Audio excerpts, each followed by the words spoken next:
Hello everyone, welcome to my YouTube channel. इस video में हम सोल्व करने वाले हैं लीड कोड का daily challenge path with maximum probability. ठीक है, तो वैसे 3-4 दिन पहले लीड कोड का डेली चैलेंज बन चुका है, बट समहाउ फिर से जैसे मैं दिखाऊं अगर आपको, पाथ विद मैक्सिमम प्रोबेबिलिटी अभी दिखा रहा है। एंड पहले ये जो टू सम की प्रॉब्लम है, इसको इन्होंने यहाँ पर था, ये पाथ विद मैक्सिमम प्रोबेबिलिटी पहले यहाँ पर था, बट इसको रिप्लेस कर दिया टू सम से। समहाउ पता नहीं ग्लिच है क्या है लीड कोड का, और उन्होंने उसको ऑटोमेटिक सबके लिए सॉल्व कर दिया है and path with maximum probability को यहाँ शिफ्ट कर दिया है। I don't know why, but ठीक है। तो ये क्वेश्चन रिपीट हुआ है। अब हम आते हैं क्वेश्चन पे। मैंने लास्ट में जो वीडियो अपलोड की थी वो डायस्ट्रा एल्गोरिथम पे अपलोड कर रखी है ऑलरेडी। अगर आपको लोगों को डायस्ट्रा एल्गोरिथम के साथ सॉल्व करना है तो उस वीडियो को जाके देख सकते हो। इस वीडियो में I will use some different algorithm. तो सबसे पहले प्रॉब्लम स्टेटमेंट समझ लेते हैं। हमें एक अनडायरेक्टेड वेटेड ग्राफ दे रखा है, एन नोट्स है जिसके अंदर, और एजेस दे रखे हैं जो ए कोमा बी से रिप्रेजेंटेड है। एज लिस्ट दे रखी है। कोई अनडायरेक्टेड एज, ए से बी कनेक्टेड तो बी से ए भी कनेक्टेड है। एक प्रोबेबिलिटी ऑफ सक्सेस दे रखी है, ट्रैवर्सिंग दीज एज, ए से बी तक के जाने की सक्सेस प्रोबेबिलिटी क्या है, एक अनदर एरे दे रखी है। दो नोड दे रखे हैं, स्टार्ट और एंड। हमें क्या निकालना है? मैक्सिमम प्रोबेबिलिटी निकालनी है सक्सेस की। स्टार्ट से एंड तक जाने की मैक्सिमम प्रोबेबिलिटी क्या होगी, तो इसकी सक्सेस प्रोबेबिलिटी बताओ स्टार्ट से एंड तक के जाने की।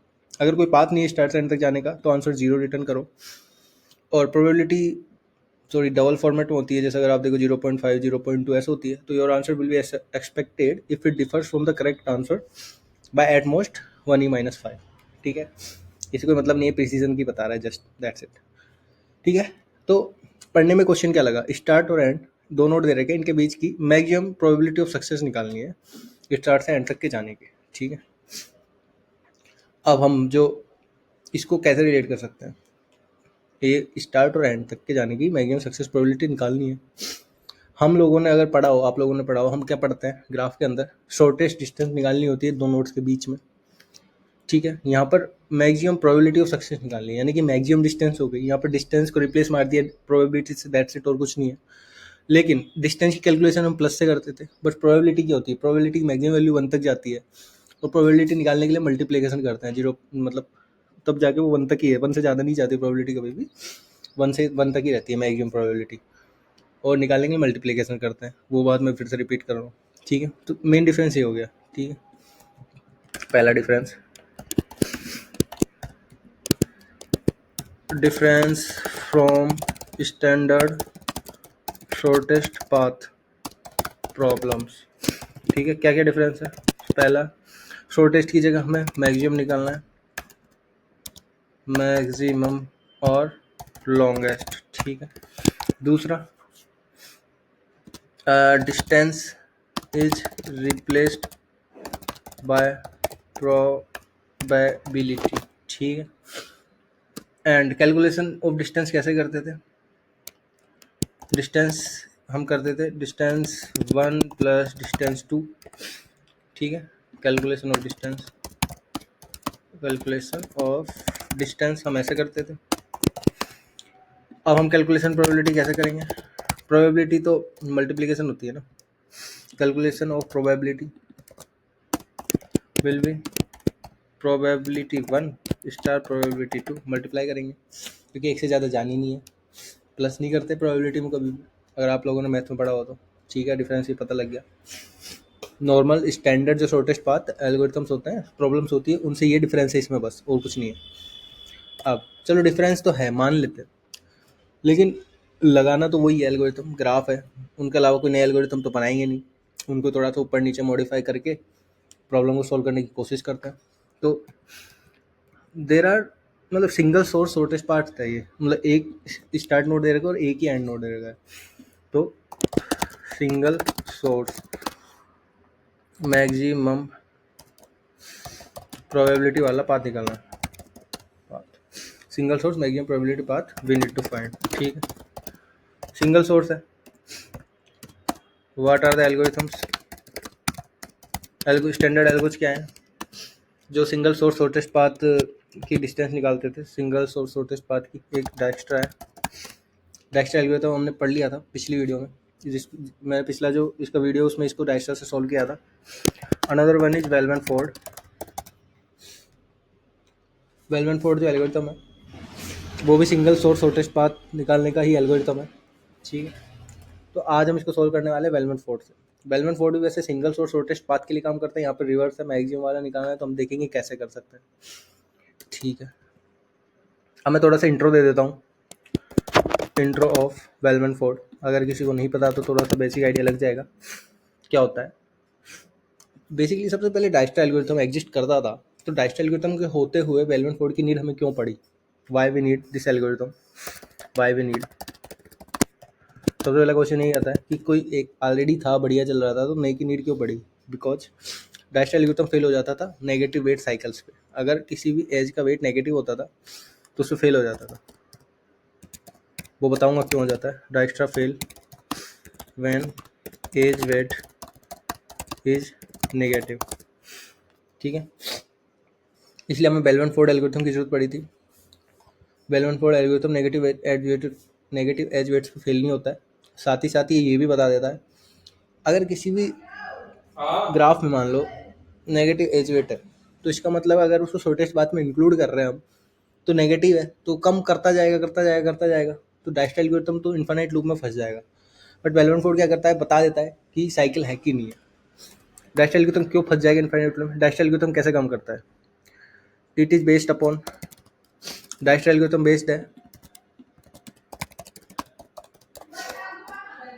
बेस्ड अपॉन किस पे, प्रायोरिटी क्यू यूज करता है। प्रायोरिटी क्यू वाला डाइस्टा एल्गोरिथम की बात कर रहा हूँ मैं। प्रायोरिटी क्यू यूज करता है based upon priority queue, mean heap basically. Mean heap means जितने भी एडजेसेंट नोड्स हैं किसी भी नोड के, तो उसमें से वो ही पिक करेगा जिसका सबसे कम वेट होगा। और अगर नेगेटिव वेट है तो नेगेटिव से छोटा तो कोई होना ही नहीं है, तो डाइस्टा एल्गोरिथम हमेशा नेगेटिव वाला उठाएगा, नेगेटिव वाला उठाता जाएगा और छोटा करता जाएगा और क्यू में वापस डाल देगा। तो इस तरह से वो इन्फाइनाइट लूप में फंस जाएगा, बार बार गोल गोल गोल गोल घूमता रहेगा, ठीक है। तो उसको नेगेटिव मिलेगा ना, मिनहेप में हमेशा टॉप नेगेटिव सबसे कम वैल्यू ही होती है, और सबसे कम वैल्यू नेगेटिव ही होगी सारे पड़ोसियों में, और उसको उठाता जाएगा, इसलिए इन्फाइनाइट लूप में फंस जाएगा। इसलिए डाइस्टा एल्गोरिथम फेल हो जाता है नेगेटिव वालों के लिए, नेगेटिव एज वेट्स के लिए, ठीक है। अब बेलमन फोर्ड में ऐसा क्या है, बेलमन फोर्ड क्यों सक्सेस हो जाएगा नेगेटिव एज वेट्स के लिए, उसको पढ़ते हैं। बेलमन फोर्ड नॉर्मल भी काम करता है वैसे तो, मैं नॉर्मल ही है, यहाँ पर नेगेटिव एज वेट नहीं है, अपनी कोई ऐसी स्पेसिफिक कंडीशन नहीं है कि डाइस्टा नहीं चलेगा, चलेगा डाइस्टा, मैंने कर रखी है पहले वीडियो, बट बेलमन फोर्ड भी पढ़ लेते हैं इसलिए इससे कर रहे हैं। वो बेलमन फोर्ड ईजी है समझना, बहुत ईजी है, अभी बताता हूँ। सो बेलमन फोर्ड क्या है, ये रिलैक्सेशन टेक्निक पे बेस्ड है, रिलैक्सेशन टेक्निक पे बेस्ड है, बेस्ड ऑन रिलैक्सेशन, ठीक है। नेगेटिव एजेस के लिए भी काम करता है, वर्क फॉर नेगेटिव एजेस के लिए भी काम करता है।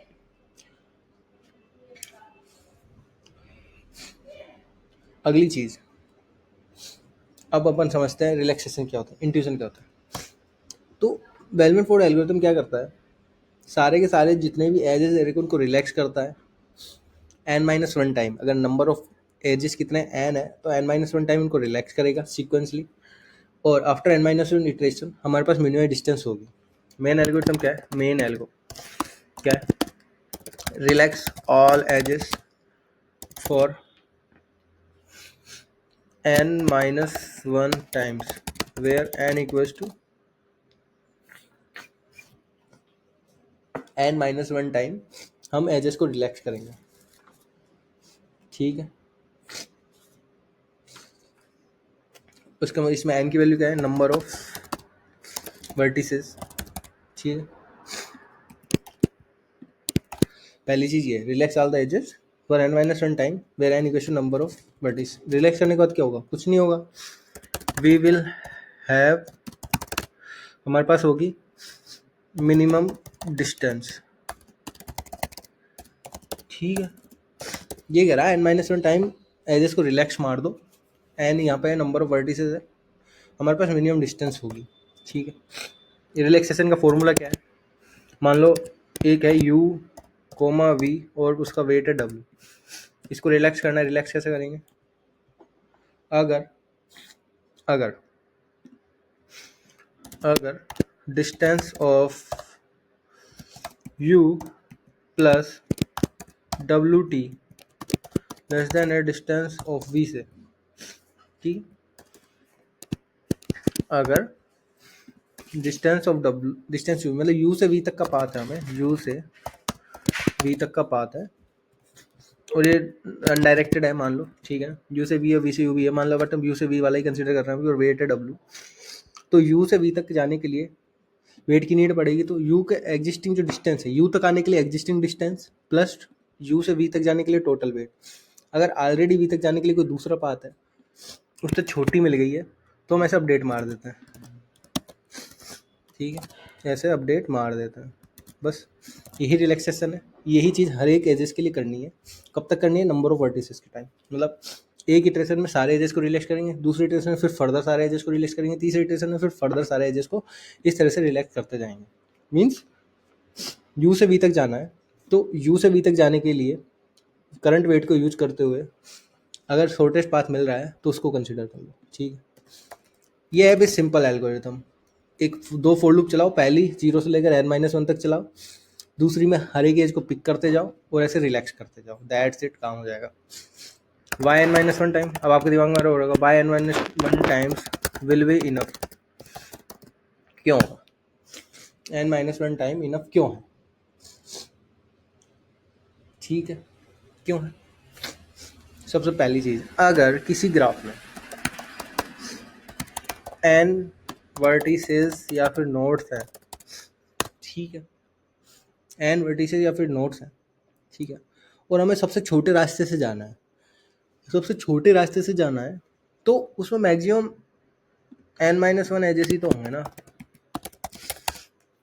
हम सबसे छोटे रास्ते की बात कर रहे हैं और सबसे छोटा रास्ता n-1 एजेस के थ्रू ही जाता है। मान लो ये वाला है 0 से 1, 0 से 1 जाने के लिए कितने तरीके हैं? 0 से 2 पे जाओ, 2 से 1 जाओ, ठीक है, ये एग्जांपल समझते हैं। 0 से 1 जाने के तरीके, ठीक है, 0 से 1 जाने के तरीके, 0 से 2 पे जाओ, 2 से 1 पे जाओ।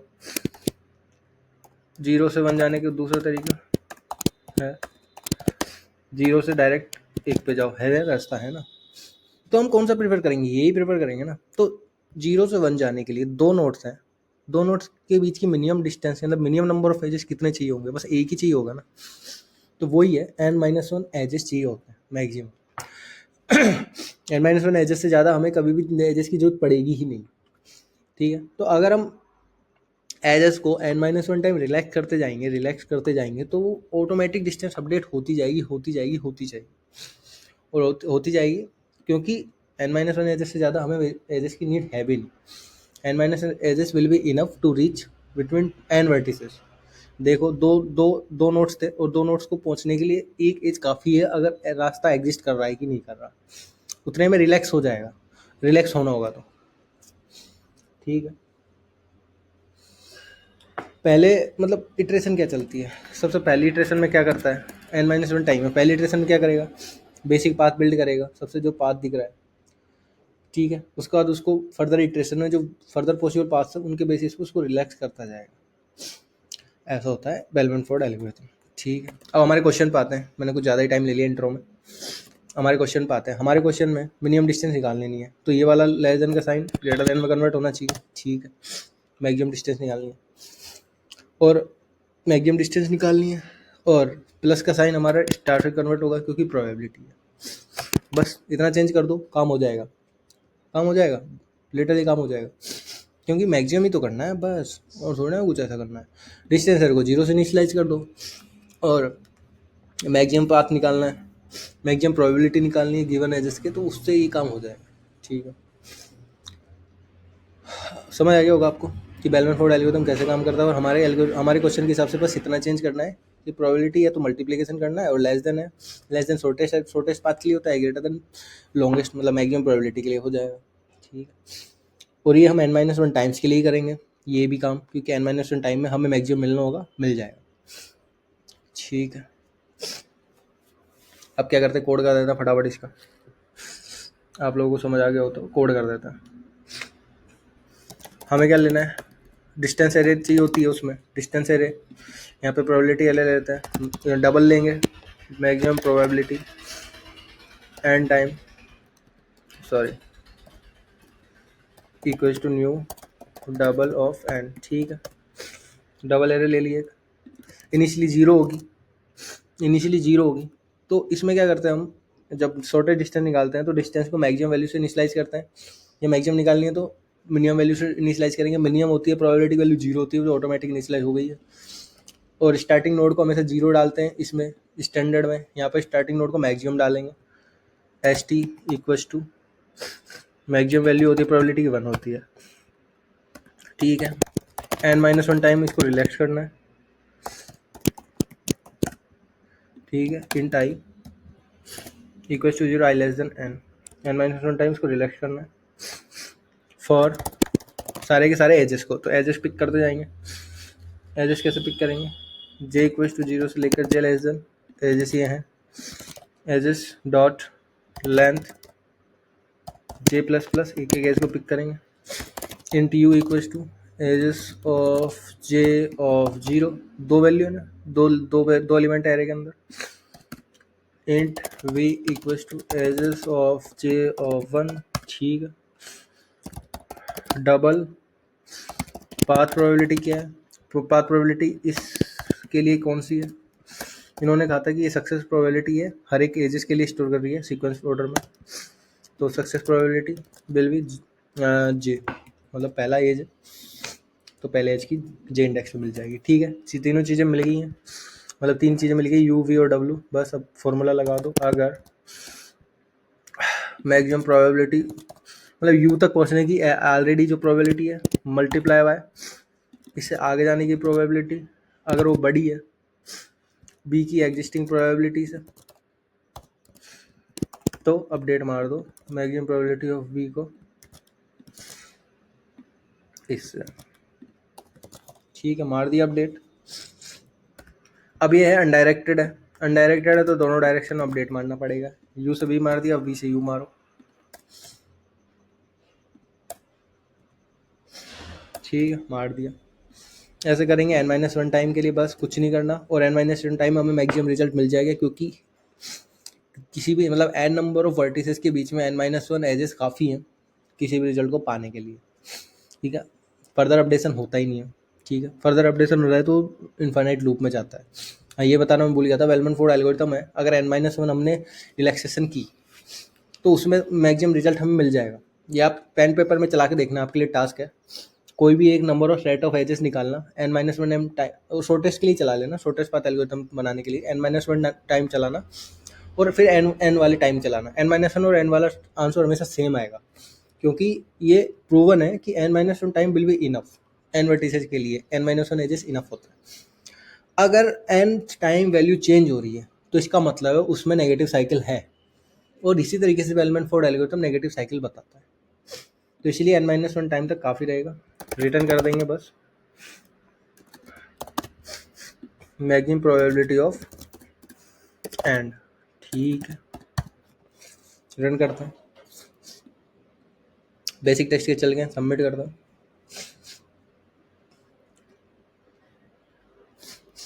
चल गया है, बट कितना ज़्यादा टाइम ले रहा है, क्यों, क्योंकि हम n-1 टाइम चाहते ही जा रहे हैं, बट हमने कहा था कि n-1 टाइम तक अपडेट होगा, n टाइम अपडेट नहीं होगा, क्या हम चेक कर सकते हैं कि अगर अपडेशन हो ही नहीं रहा है तो पहले ब्रेक कर दो, बूलियन इज अपडेट हैपनिंग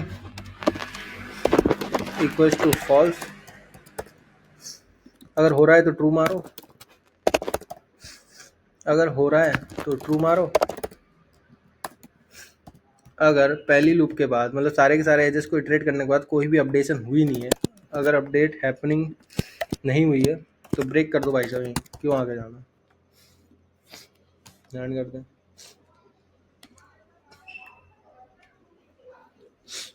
ठीक है, 10 मिली सेकेंड आ गया, बिल्कुल कितना आ गया, 2200 से यहाँ थे, यहाँ आ गए भाई साहब, क्योंकि ज़्यादा की जरूरत है।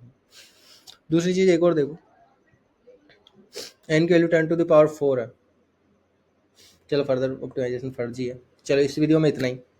अगर आप लोगों को वीडियो पसंद आई हो तो प्लीज़ वीडियो को लाइक करें, शेयर करें, अगर आप चैनल पर नए हो तो प्लीज़ प्लीज़ प्लीज़ चैनल को सब्सक्राइब जरूर करें, ठीक है, मिलते हैं अगले वीडियो में।